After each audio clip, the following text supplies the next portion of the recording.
अंदरूनी चर्बी को वेट कंट्रोल सेंटर कैसे मैनेज करता है, आज की वीडियो में आपको बताते हैं। बिस्मिल्लाहिर्रहमानिर्रहीम वस्सलातु वस्सलामु अला रसूलिल करीम। मैंने आपको पिछली वीडियोस में बताया था कि कैसे अंदरूनी चर्बी के मसाइल होते हैं और उनकी वजह से एक्चुअली बॉडी का वज़न बढ़ता है। तो अब सवाल ये है कि अंदरूनी चर्बी को कौन कंट्रोल करता है। तो हमारे ब्रेन के अंदर एक सेंटर है, उसको हम बोलते हैं वेट कंट्रोल सेंटर। वो दो चीज़ों को मैनेज करता है कि बॉडी के अंदर चर्बी के कितने सेल जमा हो रहे हैं और उन सेल्स को कितना ज़्यादा एनर्जी के तौर पे इस्तेमाल किया जा रहा है। ये होता है वेट कंट्रोल सेंटर का काम। तो इसकी मैं एग्जांपल देता हूँ। हम टेम्परेचर कंट्रोल करने के लिए एक थर्मोस्टेट लगाते हैं एसी में, और वो कॉन्स्टेंटली आपका एक टेम्परेचर को मेंटेन रखता है। चाहे अगर कमरा गर्म हो जाए तो कंडीशनिंग बढ़ा देता है, कूलिंग बढ़ा देता है, और अगर कमरा ज़्यादा ठंडा हो जाए तो वो उसकी कूलिंग घटा देता है। इसी तरह वेट कंट्रोल सेंटर भी कॉन्स्टेंटली मेजर करता है कि बॉडी के अंदर कितने चर्बी के सेल हैं, और वो उसके एक सेटिंग होती है, उस सेटिंग के ऊपर वो मेंटेन रखता है। जैसे कि लेट से किसी का सेंटर कंट्रोल सेंटर जो है ना वो 80 पे सेट है। अब वो आदमी जैसे जैसे खाना खाएगा ना तो बॉडी मेजर कर रहा है कि कितनी कैलोरीज अंदर जा रही हैं और कितने बॉडी के अंदर फैट्स मौजूद हैं, और उसके मुताबिक वो उसकी भूख को बढ़ाएगा या घटाएगा ताकि वो 80 के आसपास रहे।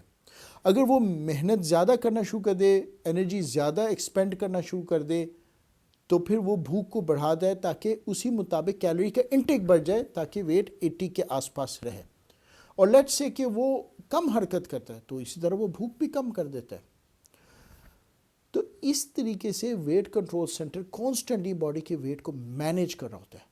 लेकिन जब ये वेट कंट्रोल सेंटर डिस्टर्ब हो जाता है किसी वजह से, उसकी सेटिंग जो है ना वो 80 के बजाय 120 पे चली जाती है, फिर वो बॉडी के अंदर एब नॉर्मल तरीके से फैट्स के सेल्स जमा करने शुरू कर देता है, और जैसे जैसे ये सेल्स बढ़ते जाते हैं फिर वेट भी बढ़ना शुरू हो जाता है।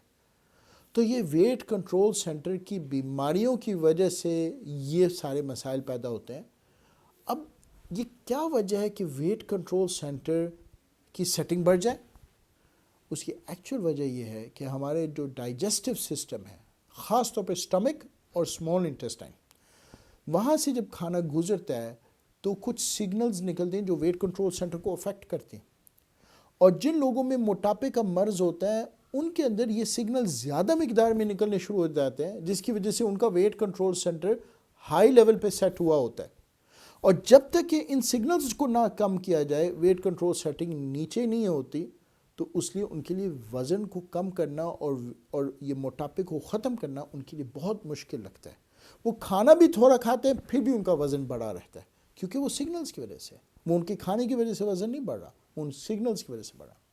तो अब जितना भी फोकस है इस वक्त मोटापे का इलाज का, वो इस बात पे फोकस है कि कैसे वेट कंट्रोल सेंटर की सेटिंग नीचे लाया जाए।